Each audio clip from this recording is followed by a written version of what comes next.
Okay, in this video, we're going to look at obtaining the slope of a line from 2 points. This is page 35 in your workbook. So we talked about looking at the points on a graph. We talked about we could rearrange into y equals mx plus b point slope form. We'll talk more about that later. We can also actually calculate out using 2 points and subtracting the y's in the numerator, subtracting the x's in the denominator, and figuring that out. Note that you could switch them up. You could do y2 minus y sub 1 over x sub 2 minus x sub 1 equals y sub 1 minus y sub 2 over x sub 1 minus x sub 2. What you don't want, what is wrong, would be if you did y minus y sub 2, for instance, and then you had x sub 2 minus x sub 1. You don't crisscross, okay?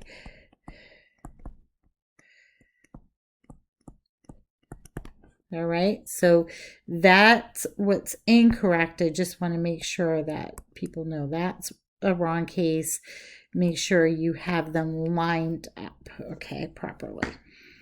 So again, it doesn't really matter which one I call x sub 1, y sub 1 versus the other, as long as I don't crisscross those.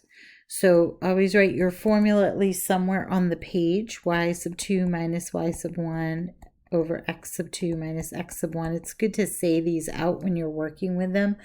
A lot of times people will just say y2 minus y1. I mean, that's kind of slang, but that's okay.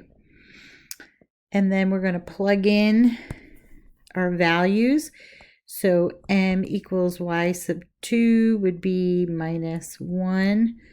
And then minus is part of the formula. So make sure you just carry that down. And then y sub 1 is 2. All divided by x sub 2 is here at 5. Minus part of the formula. And then x sub 1 is minus 4. So we have a negative situation going on there. So let's make that, just kind of simplify that out to be a plus. So then we will have in our final answer here, let's see, negative 3 over 9. But we can't have that be our final answer because it's not reduced. And we want to center that negative with the fraction bar. So we'll have negative 1/3. And if you weren't sure if that was right, you could actually plot those points and check them on a graph. Make sure it all matches up, that you got your signs right. Is it going the right direction? Is it decreasing? When you plot those and look at it, does it make sense and fit? So that's it for part A.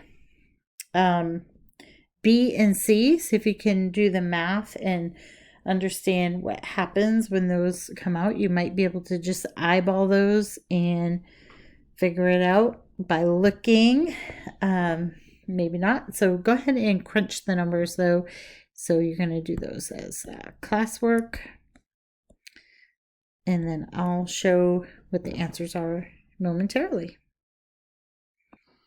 Okay, so this will be a pretty quick video, but you'll get plenty of practice with this skill in your curriculum.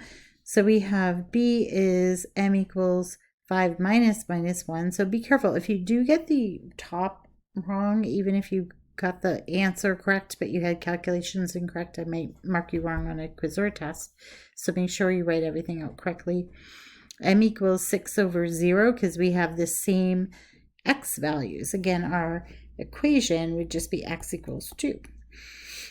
And then I know that I have a vertical line at that value, and so m is undefined or does not exist. Don't leave it like this. If you leave it just as 6 over 0, you won't get full credit. So watch for that. Make sure you finish it out, and also make sure your calculations are correct. So you can double check them with a calculator or whatever, but you shouldn't need one just doing these small numbers. Good practice for you. Then on C, -1 plus 1 would give me 0. 8 minus 2 is 6. Make sure, again, you actually follow through to fruition there and write that your slope is 0 or m equals 0. Finally, here is good too.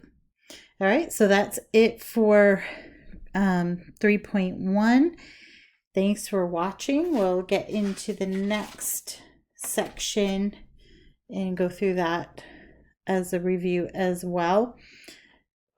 And that may be a little bit more involved for you though. So have a great day.